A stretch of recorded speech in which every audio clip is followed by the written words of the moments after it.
1 இயரா நான் எதுவுமே பேசாம இருக்கேன். யாரையும் பயந்துட்டு இல்ல. என் குழந்தைங்களுக்கு அப்பாவை சூஸ் பண்றதா இல்ல அம்மாவை சூஸ் பண்றதா அப்படின்ற ஒரு நிலைமை வந்துடக்கூடாதுன்னு தான். இன்னைக்கு நீங்க பாக்குறது எல்லாமே வேற. எங்களுக்கு இன்னும் டிவோர்ஸ் போயிட்டு தான் இருக்கு.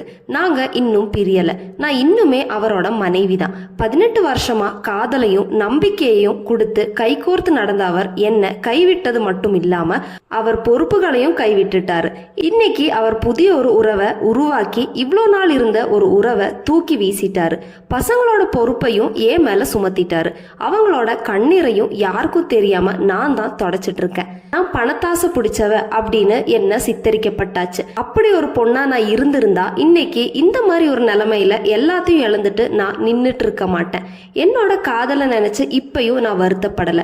என்னோட ஒரு பையனுக்கு 10 வயசும் இன்னொரு பையனுக்கு 14 வயசும் ஆச்சு. இன்னைக்கு சோசியல் மீடியாஸ்லயும் எங்களுக்குள்ளேயும் நடக்கிற விஷயங்கள் அவங்களுக்கு மேபி புரியாம இருக்கலாம்.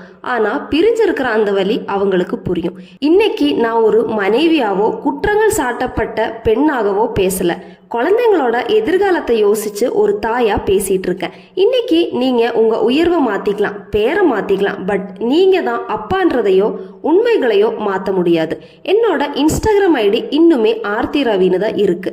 சட்டம் முடிவு பண்ண வர அது அப்படியே தான் இருக்கும். இப்பயும் நான் இதை பழி வாங்கவோ பப்ளிசிட்டிக்காகவோ பண்ணல. இன்னைக்கும் உங்களை அப்பான்னு கூப்பிட 2 பசங்க இருக்காங்க அப்படின்றத உணர்த்த மட்டும்தான்.